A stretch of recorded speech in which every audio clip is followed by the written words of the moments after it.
मेरी नीलम दीदी विधवा हो गई तो सब कहने लगे कि अभी जवान है तो छोटे देवर राहुल से शादी करवा देते हैं। छोटा देवर राहुल भी मान गया, लेकिन मेरे ससुर प्रशांत जी गुस्सा हो गए और बिल्कुल मना कर दिया। मेरी दीदी नीलम उनके रूम में रोज उनके पैरों की मालिश किया करती थी। जब वह वापस आई तो रो रही थी।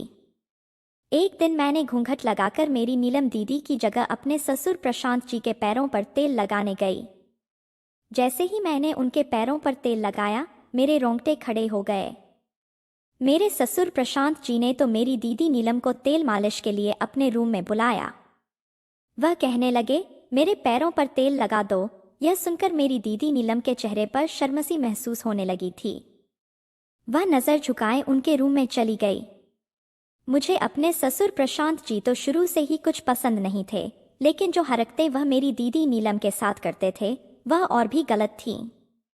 कई घंटे वह नीलम दीदी को अपने रूम में रखते थे और कोई इन्हें पूछने वाला नहीं था। मुझे अपनी दीदी नीलम की इस हालत पर बहुत तरस आता था। वह उन्हें रोज अपने रूम में तेल लगाने के लिए बुलाते और 1 घंटे तक वह रूम से बाहर नहीं आती थी। जब बाहर निकलती तो रो रही होती थी। जब मैं अपनी नीलम दीदी से वजह पूछती तो वह कुछ भी नहीं बताती थी। बस आंसुओं से भारी आंखों से मुझे देखते हुए अपने रूम में चली जाती थी। जब भी मेरी नीलम दीदी ससुर प्रशांत जी के रूम में जाती, मेरा ध्यान वहीं लगा रहता था। एक बार मैंने कहा, आप रहने दें, मैं उनके रूम में जाती हूँ, लेकिन मैंने अपनी दीदी नीलम की एक बात भी नहीं सुनी। मैंने उनकी काली चादर ओढ़ी, थोड़ा सा घूंघट निकाला और ससुर प्रशांत जी के रूम में चली गई। लेकिन जो काम मेरे ससुर प्रशांत जी ने मुझे जेठानी नीलम समझकर कहा, वह सुनकर मैं डर गई। कितना मुश्किल होता है अपने हस्बैंड के बगैर जिंदगी गुजारना। मालिक किसी पर ऐसा बुरा वक्त न लाए जैसा नीलम दीदी ने देखा। जब तक उनके हस्बैंड जिंदा थे, उनके चेहरे पर कभी मुस्कान गायब नहीं हुई थी।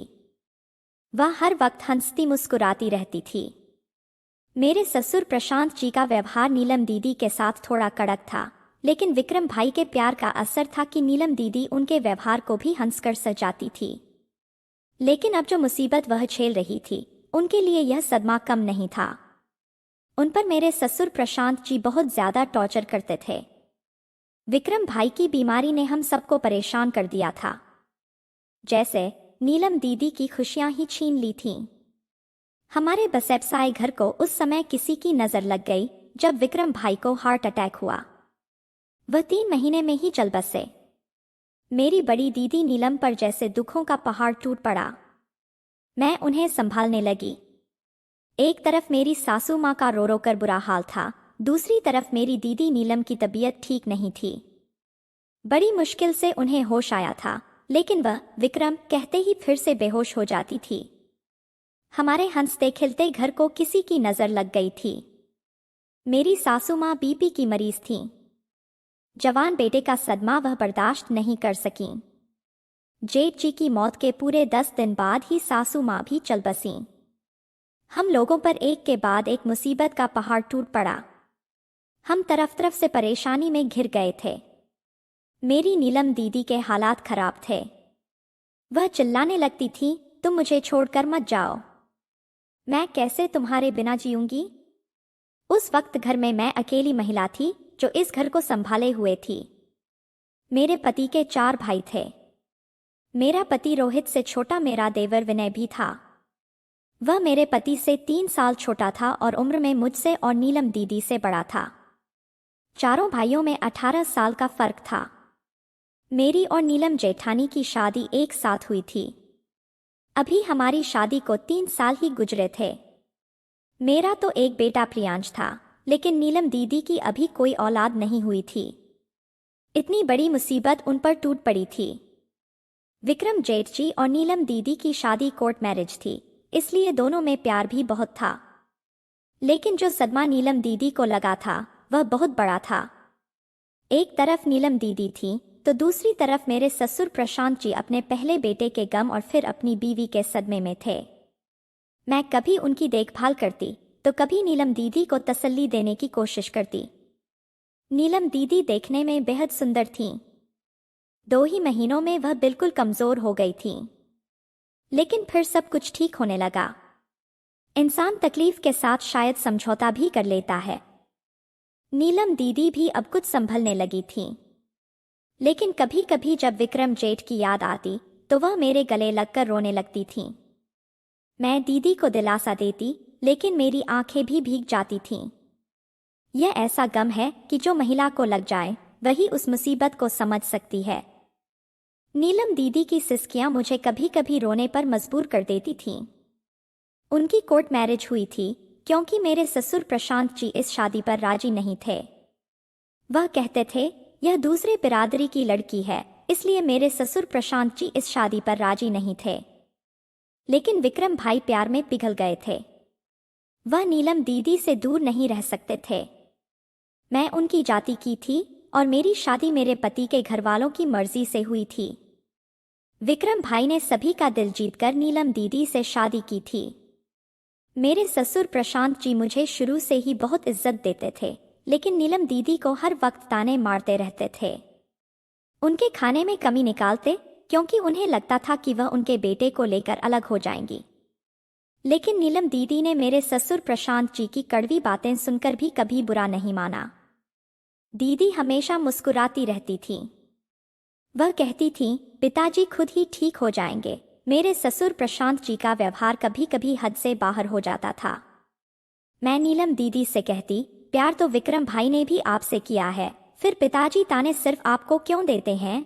मुझे अपनी नीलम दीदी की चुप्पी पर बहुत गुस्सा भी आता था और दुख भी होता था। नीलम दीदी ने मुझे बताया था कि वह विक्रम भाई से कहती थी अगर आपके घरवाले नहीं मानते तो मुझे भूल जाओ, लेकिन विक्रम भाई कहते मैं तुम्हारे बगैर जिंदा नहीं रह पाऊंगा। जब नीलम दीदी को यह बातें याद आती तो वह बिल्क बिल्क कर रोने लगती थी। वह कहती थी विक्रम ने मुझसे झूठ बोलकर शादी की। कहते थे तुम्हारे बिना जिंदा नहीं रह पाऊंगा, लेकिन वह तो मेरे होते हुए भी जी न सके। उनकी बातें, उनकी यादें मेरा दिल भी तोड़ देती थीं। मैं उन्हें बहुत अच्छे से समझती थी कि भगवान की मर्जी के सामने हम सब बेबस और मजबूर हैं। कुछ दिनों में नीलम दीदी ने खुद को बहुत संभाल लिया था। मेरे ससुर प्रशांत जी नीलम दीदी से ही नहीं बल्कि उनके घरवालों से भी जलते थे।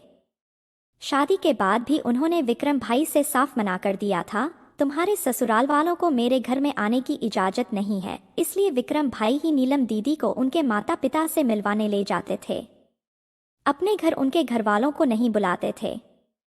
मुझे ना जाने क्यों अपने ससुर प्रशांत जी की बातें बिल्कुल भी अच्छी नहीं लगती थीं। विक्रम भाई की मौत पर भी नीलम दीदी के घर वाले आए थे। मेरी सासू माँ की मौत के बाद भी आए थे। अब नीलम दीदी को लेने आए थे। मेरी नीलम दीदी अभी जवान और बहुत खूबसूरत थीं। उनके बच्चे भी नहीं थे। लेकिन जब यह मेरे ससुर प्रशांत जी को पता चला तो हमारे घर में बखेड़ा खड़ा हो गया। वह नीलम दीदी के माता पिता से कहने लगे ले जाओ अपनी बेटी को, यह कुलच्छनी है, मेरे बेटे को खा गई। इसने मेरे बेटे को प्यार के नाम पर पहले ही बर्बाद कर डाला था। उसको 6 साल तक फंसा कर रखा, उसके बाद उससे शादी की। इसके प्यार में विक्रम मर गया और यह अब फिर से शादी करके अपना घर बसा लेगी। एक तो नीलम दीदी अभी विक्रम भाई को नहीं भूली थी, दूसरी तरफ मेरे ससुर प्रशांत जी उन्हें जलील करने में कोई कसर नहीं छोड़ते थे।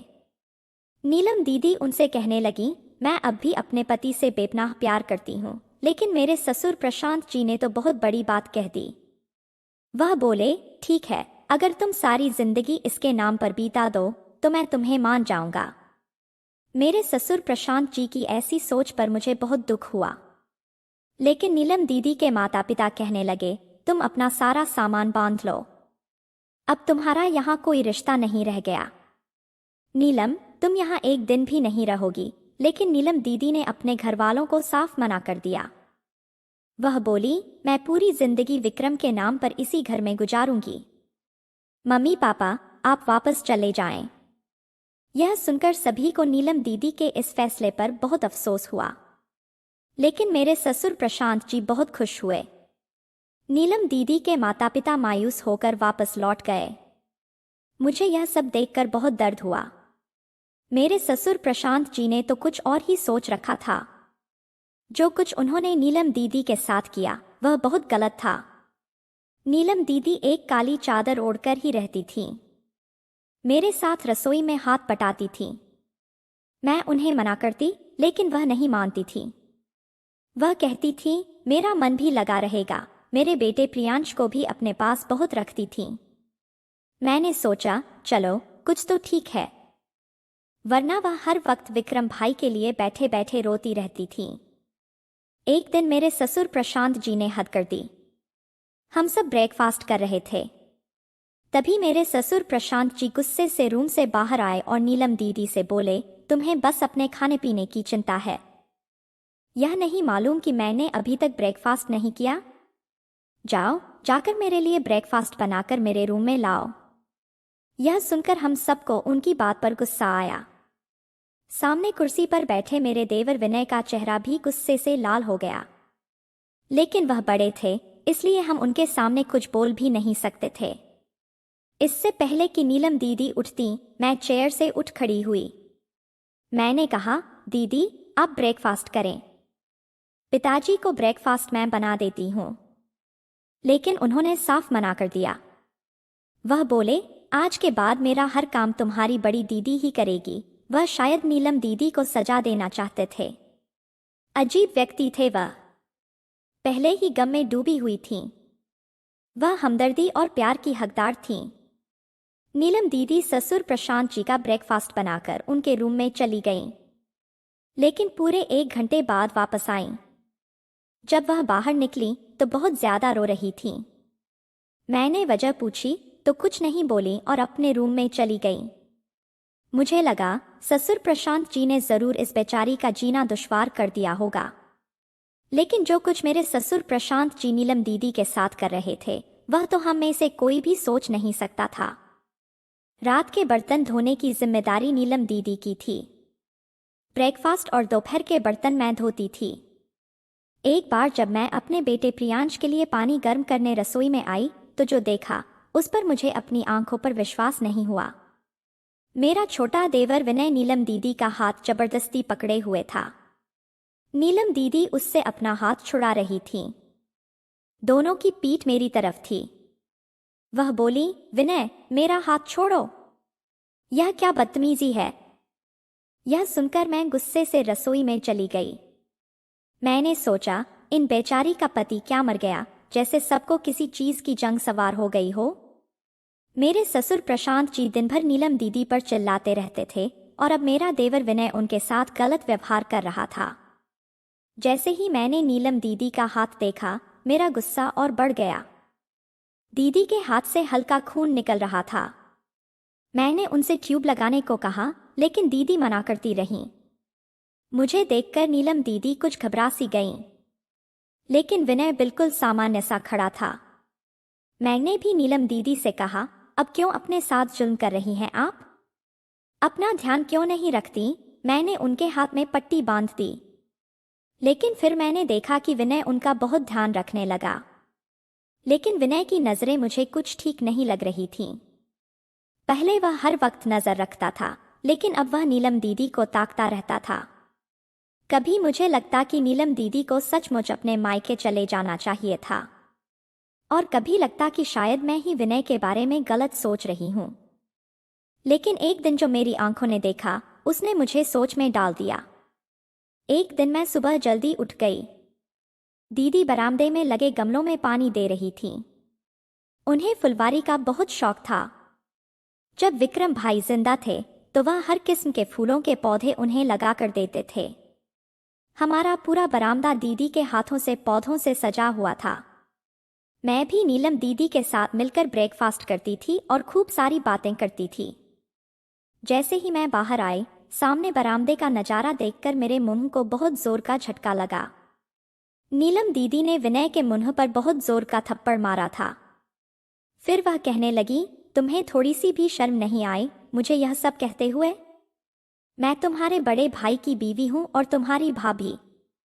अभी के अभी चले जाओ मेरी नजरों के सामने से। नीलम दीदी बहुत ज्यादा गुस्से में दिख रही थीं। विनय अभी भी नजर झुकाए उनके सामने खड़ा था। मैं यह देखकर एकदम चुप हो गई, क्योंकि दोनों की नज़र मुझ पर नहीं पड़ी थी। विनय की नज़र नीलम दीदी पर गलत तरीके से टिकी हुई थी। लेकिन विनय बोला, मैंने कुछ गलत नहीं किया। मैंने आपसे कोई बदतमीजी नहीं की है नीलम भाभी। विनय पहले से ही भाभी ही कहता था। उसने कभी दीदी को नाम से नहीं पुकारा था, लेकिन उसने दीदी को नीलम कह दिया था। इस पर गुस्सा होकर दीदी बोली, विनय तुम मुझे भाभी कहो, खबरदार जो मुझे मेरे नाम से बुलाया। नीलम दीदी की आंखें गुस्से से लाल हो रही थीं। विनय बोला, भाभी तो आप मेरी तब थीं जब विक्रम भैया जिंदा थे। मैंने आपको हमेशा इज्जत भरी नज़र से देखा है और आज भी सिर्फ इज्जत भरी नज़र से देखा हूं। मुझे आपको इस हाल में देखकर दुख होता है। मेरा दिल करता है कि मैंने आपको विक्रम भैया की जिंदगी में हमेशा हंसते मुस्कुराते देखा है, इसलिए मैं चाहता हूं कि आप अपनी अगली जिंदगी में भी हंसती मुस्कुराती रहें।